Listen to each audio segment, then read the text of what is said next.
At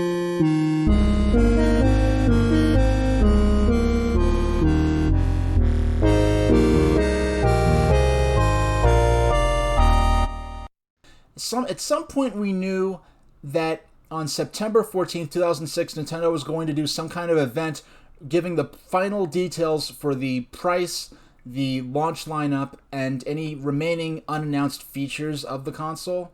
This was the very first leak of a hoax like this that I can remember. Someone claimed to have was working, I think the story was they were working as a janitor at Nintendo of America headquarters, and they went through, when they were cleaning Reggie's office, Reggie left a draft of his script for the presentation, and he printed it up, crumpled it up, and threw it in a wastebasket, and the janitor found it and released it to the internet. And this was not a joke. At the time, this was one of the first times, as the years went on, fake PDFs with or fake crumpled up pieces of paper that said, Nintendo E3 confidential, with Nintendo logos and big confidential watermarks over it. People were printing things like that and making lists of fake game titles, and it just became a joke. But this is one of the first times a hoax of that type had been done, and I remember this made quite a splash on the official Nintendo of America forums. Nintendo used to have an official fan forum where people would just come and talk about Nintendo and video games. I was so amused that I actually saved these JPEGs, and somehow throughout years of moving between hard drives and moving between computers, somehow I ended up having them somewhere in my computer. I only dug them up and really looked. I just looked at it for the first, just glanced at it. I was like, oh, it's this. I haven't seen this in about literally 14 years. I'm a year shy from this being 15 years old, the release of the Wii, believe it or not, in 2020. So I didn't read much of it. I want to do a sort of a fresh reading of it with you.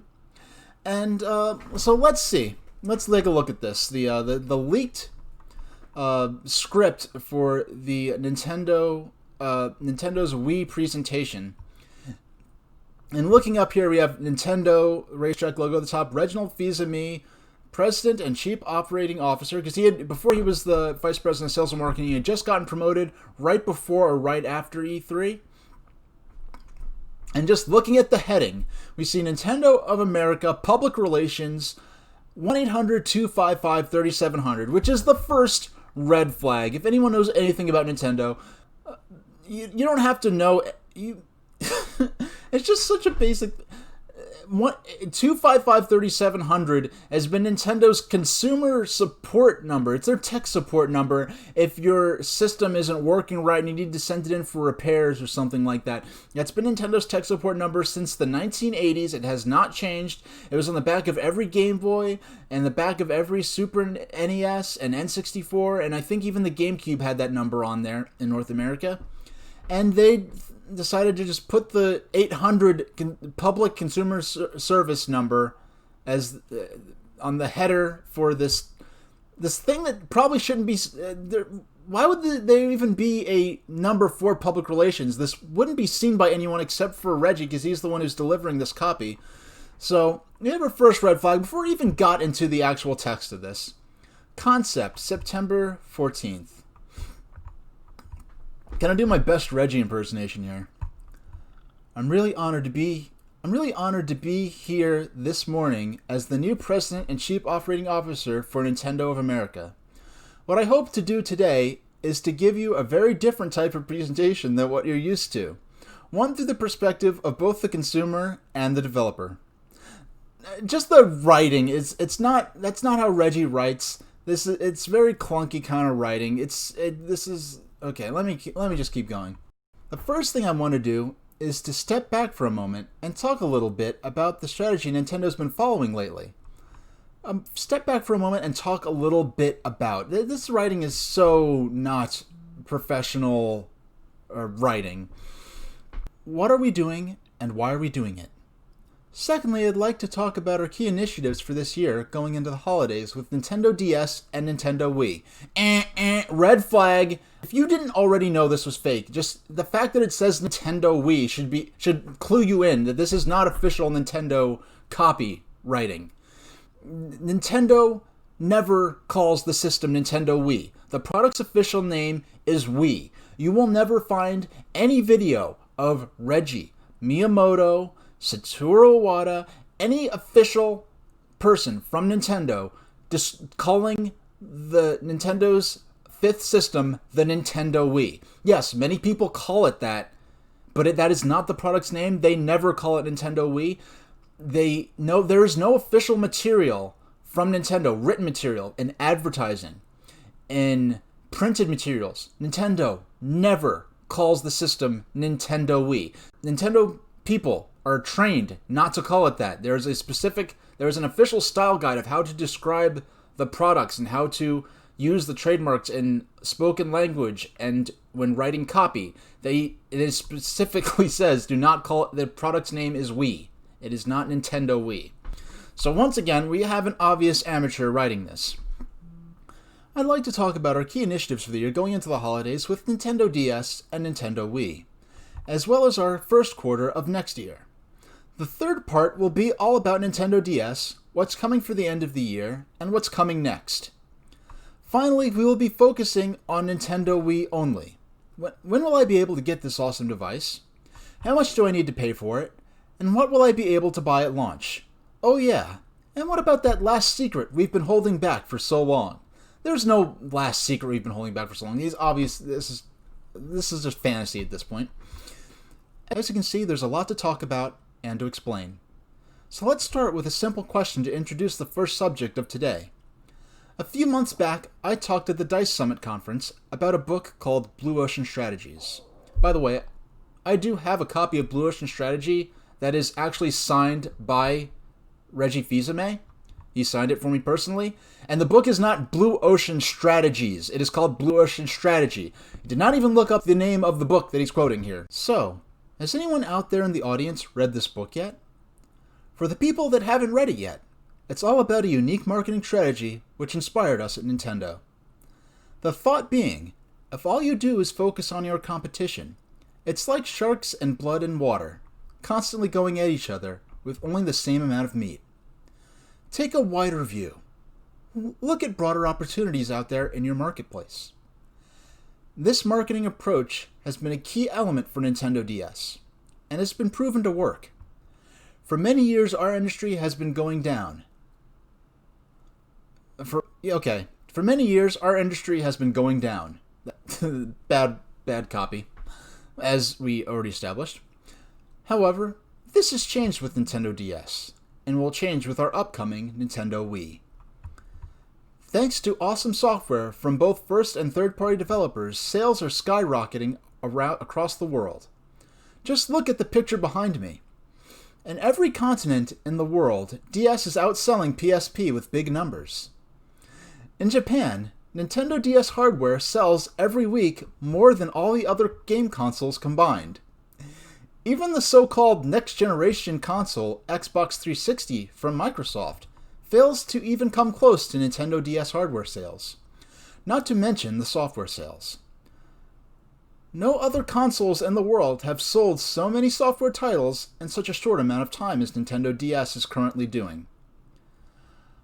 I'm happy to announce today that more than 35 Nintendo DS titles has broken the 1 million mark of sales. I am happy to announce today more than 35 million Nintendo DS titles has broken the 1 million mark of sales. This is such bad writing. Strunk and White, please forgive me for uttering this garbage. I'm struggling to keep a straight face and read this doing my best Reggie impersonation, but this is really hard to read with a straight face, so excuse me. Now, we're planning to continue this trend with Nintendo DS, and starting this trend with our upcoming Nintendo Wii console. For Nintendo DS, we expect to break the 25 million mark by the end of our financial year, which ends on March 31st, 2007. And going. This entire paragraph is just a fan fantasy, just Yes, they did use charts, especially back then during E3, to boast about their sales in any way they could spin it, even if they weren't, doing that great. But the writing here is just pure like fanboy fantasy here. Like Nintendo would not write something like this. Now, how do we plan to continue this trend with Nintendo DS? I can announce today that more than 150 new titles will ship here in the United States between now and December 31st, of which 14 titles will be from Nintendo. Titles like The Legend of Zelda Phantom Hourglass and Metroid Dread will maintain, if not boost, sales. Nintendo DS Metroid Dread Conference, 0.17 minutes, so I guess that's 17 seconds? That's weird. So what these are cues for, I guess, the visuals going on some kind of big screen that's behind Reggie on the stage. Yes, you've heard me right. A brand new Metroid adventure is in the works. This new 2D adventure game with 3D visuals will be in your hands by the end of this year. You people will be able to test out these great games later on our show floor together with many, many more previously unannounced titles from both first, second, and third-party developers. Games like Mario Party Touch Time and I can't. Games like Mario Party Touch Time and Wario World Dollar Safari from Nintendo. Geist Stories from Retro Studios. Okay, Geist Stories from Retro Studios. Talking about a sequel to Geist, but he doesn't know how to punctuate properly. He's using the apostrophe S for pluralizing these words, and instead he's creating the possessive. That's really bad. That's really, really bad. That's no. This is really bad writing right here. Geist Stories from Retro Studios and Metal Gear Dark Snakes from Konami will all be playable tomorrow on the show floor, with many other upcoming games for Nintendo DS. Now, they're talking about a show floor. As far as I understand, there might have been playable Wii games at this presentation. I'm not sure. I'll have to do my research on that. But they're discussing... the person writing this is writing this like he's writing for an E3 presentation.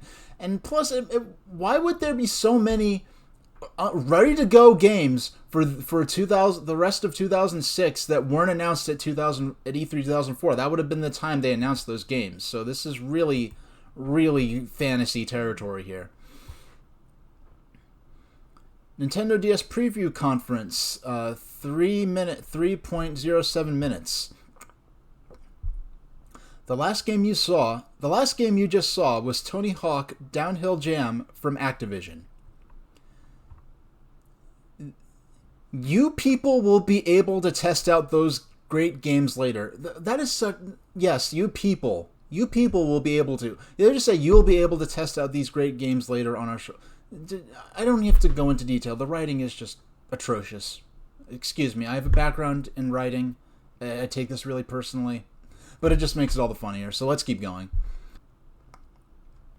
The last game you just saw was Tony Hawk Downhill Jam from Activision. Last year, Activision was the first third-party developer to use the Nintendo Wi-Fi connection feature for their Tony Hawk American Skateland game on Nintendo DS. A brand new feature for Nintendo DS was introduced. Free online gameplay for everyone around the globe. Now we're about to unveil a new gameplay feature. Tony Hawk Downhill Jam will be the first third-party title to use this feature, together with Mario Party Touch Time for Nintendo. A new add-on cartridge, which can be placed in the GBA slot of the Nintendo DS, will feature brand new gyroscope technology. Okay, as far as fantasy goes, that's relatively grounded. This new gyroscope feature is more precise compared to the gyroscope controller in the WarioWare series on GBA.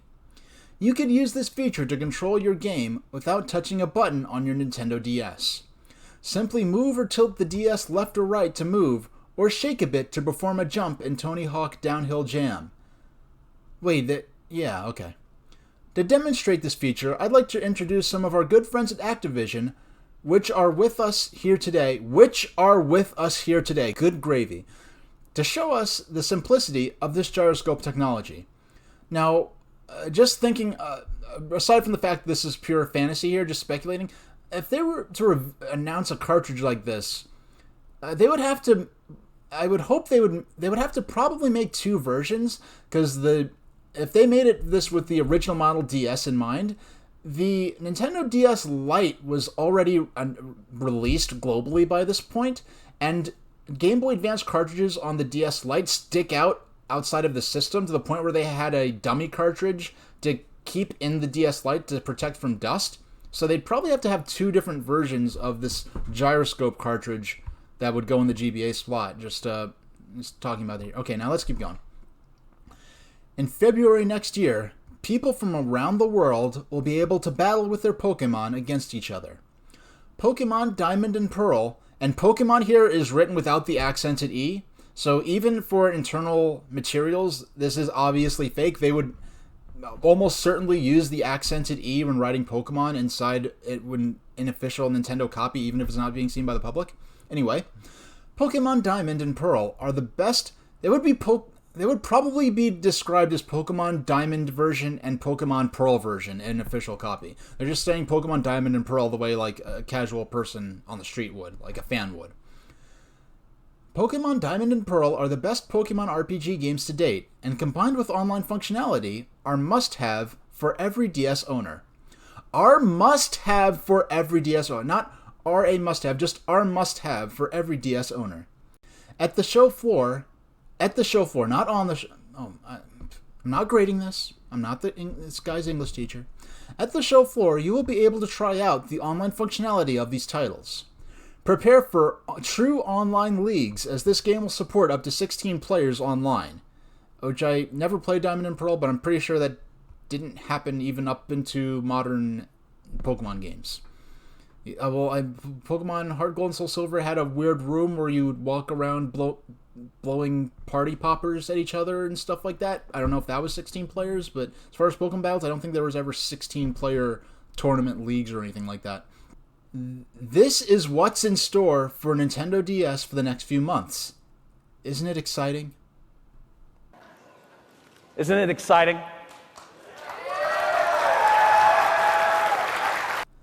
So what do we have in store for Nintendo Wii? When will you be able to buy it, and how much will it cost? There's a good reason we've kept this information a secret for so long. Like I've said before, we at Nintendo are trying to disrupt the market in many different ways. We're looking for new consumers by introducing new forms of gameplay. So, what has this got to do with the launch, you ask? Well, we're going to have a very unique launch. And just as a very unique is an absolute. Unique is an absolute. Either something is unique or it is not. It is not very unique. It is not kind of unique. It is either unique or it is not. It is an absolute. Moving on, we have a very unique launch. Something which hasn't been done before in our industry. I think I could explain it with a few words. We're going to pull off a sort of, parentheses, pull Apple out of pocket launch. In other words, within a few weeks, almost every continent in the world will be playing on their Wii console. Starting this coming Monday, we will be shipping 1.5 million units in the United States, 1.5 million units in Japan, and 1 million units in Europe. The Nintendo Wii console will go on sale in all three the Nintendo Wii console will go on sale in all three the continents on October 2nd. The real date was November 21st, just so you know. There will be two colors available on launch, a white model and a black model. How much will consumers need to pay for it? As we want to break a barrier and expand our market, the package will be priced at an affordable $175. Yeah, the real one was $250. People were assuming it would be $200 just because Unadjusted for inflation, the GameCube launched at 200, and the N64 launched at 200, and the Super Nintendo launched at 200. So people assumed the Wii was going to be 200. When it was announced at 250, people were saying Nintendo is screwed. For only $50 more, you can get a 360. You know, this is the death of Nintendo. What are they thinking? How dare they overprice for this weak little system? Little did they know how things would turn out. But yes, according to this fake leak, it was in Reggie's wastebasket, it will be priced at $175 in the United States, 19,000 yen in Japan, and 175 euros in Europe.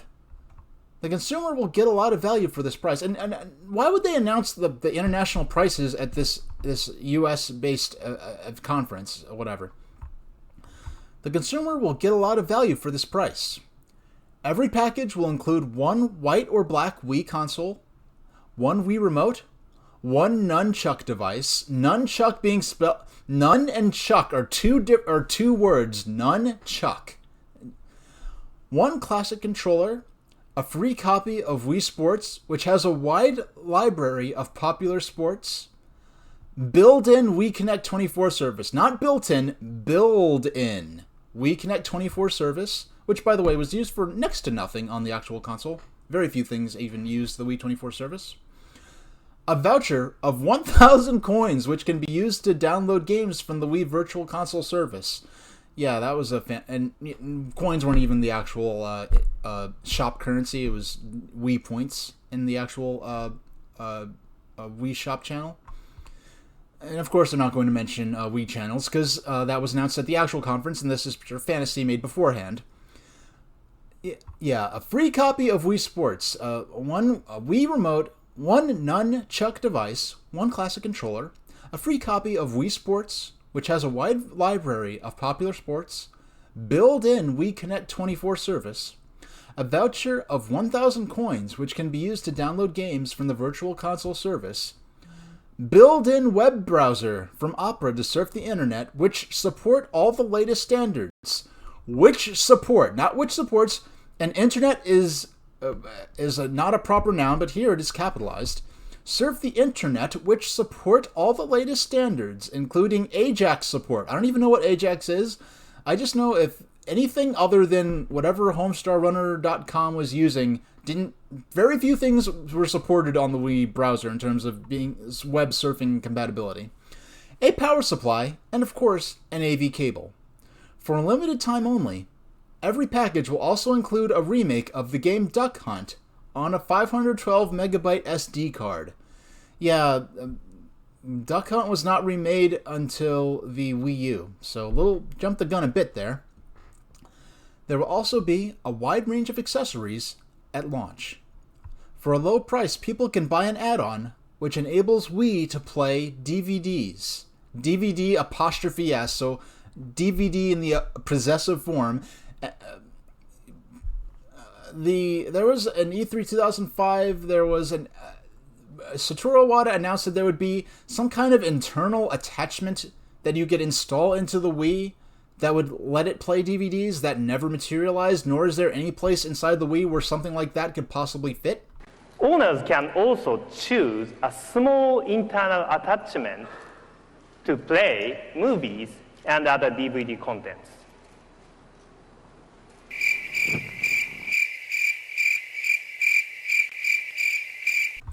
So that that was never mentioned after E3 2005. So he's mentioning something that never came to fruition, that was never mentioned since E3 2005. Controller add-ons will be available with the games that use them. Thanks for nothing. That's basically that's no real information there at all. Consumers will be able to buy a gun add-on and wheel add-on for a low price as standard too.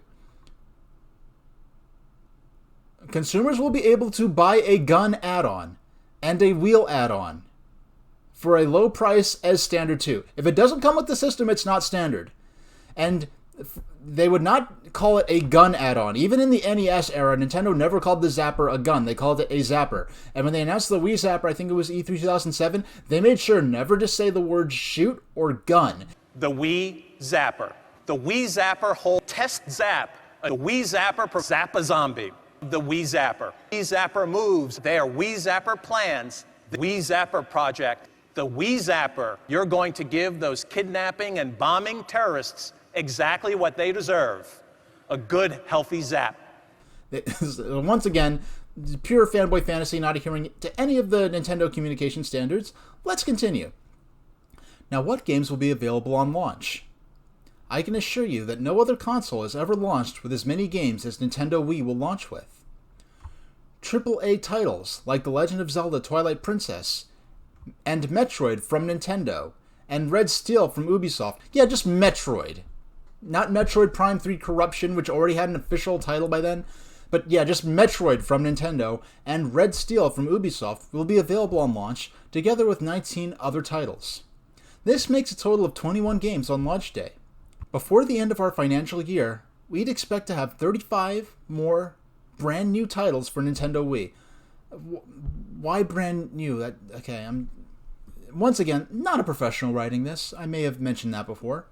Including a new adventure for Kid Icarus. A new adventure for Kid Icarus. Okay, let's keep going. Let's see where he's going with this. Nintendo Wii Launch Titles Conference, and I guess they show the Kid Icarus trailer here. After so many years, he's finally back and ready to spread love better than ever before on Nintendo Wii. Ready to spread love better than ever before. That's not what... This person never played Kid Icarus. I think they're assuming that... Okay, let's keep going. Fans have been asking for the sequel for such a long time, and with Nintendo Wii, there's been no better time to set Kid Icarus back on track, just as Retro Studios did with Metroid. Okay, he seems to be referring to Pit as Kid Icarus. So this is someone who's never even played Kid Icarus. He just knows that it exists and thinks he's like Cupid? Okay.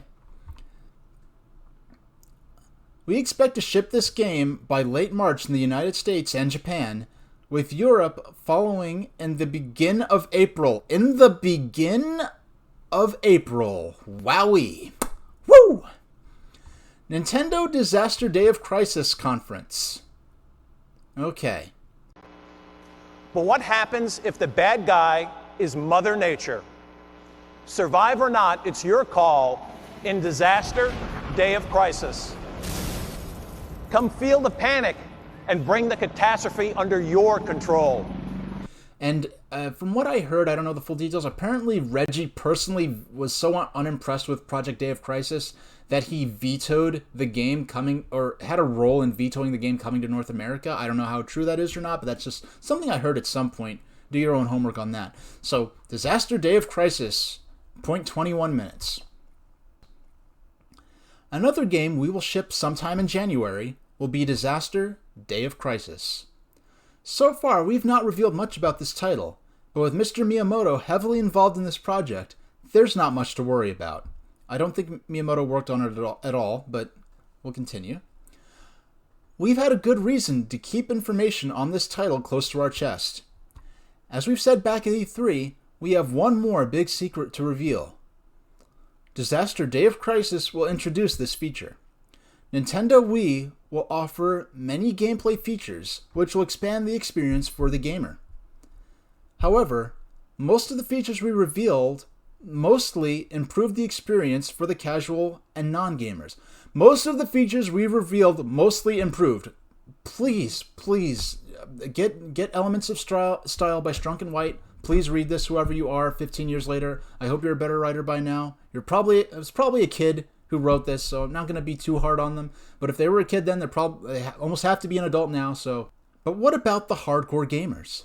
Of course, the hardcores will enjoy all the benefits of the new controller. But what will convince them to buy a Nintendo Wii?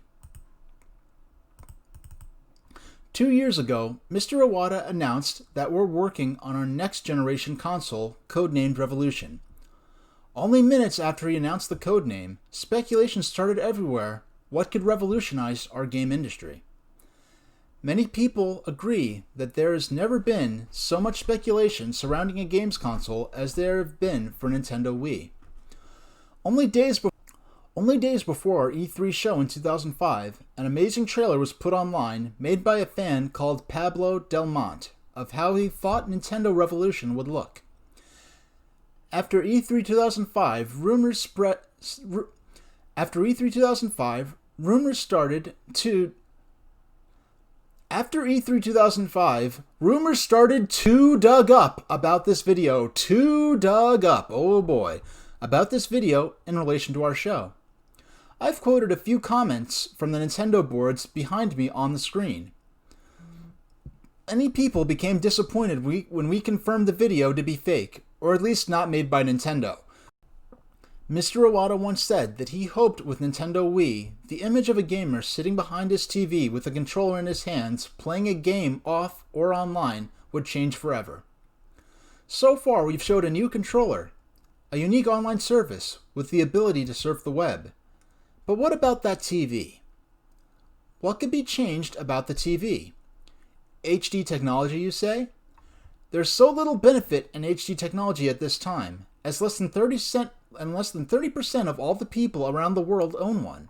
So in order to experience this HD technology, you need to have an HD-ready TV, which you need to buy if you don't own one yet.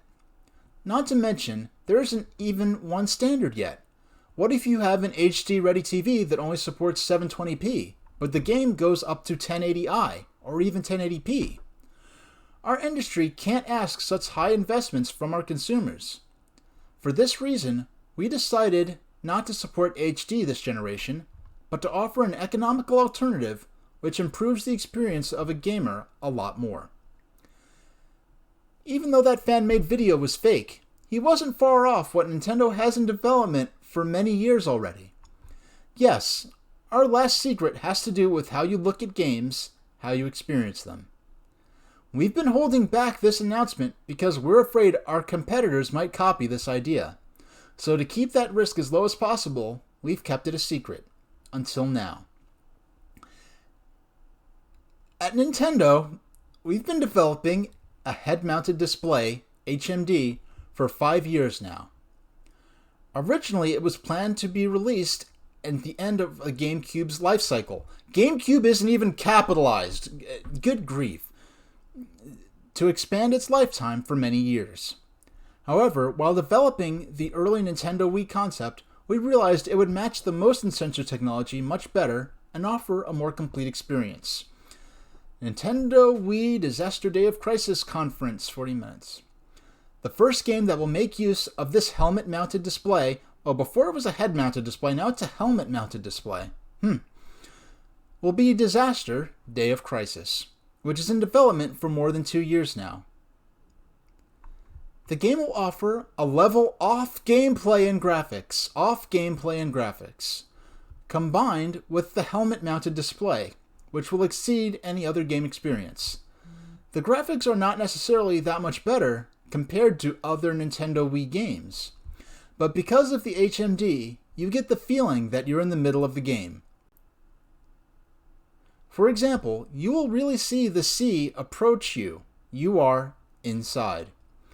This level of immersion into gameplay has never been achieved on a games console before. This HMD is an optional device, however, which means you don't need it in order to play Disaster Day of Crisis. We understand that such a device could confuse some gamers, which is why we've chosen to sell it separately. This optional device will be priced at $79 in the United States, 10,000 yen in Japan, and 79 euros in Europe. It will be available when Disaster Day of Crisis is launched. We expect many games to use this optional feature in the near future, as the technology will become available to our third-party developers by the end of this month.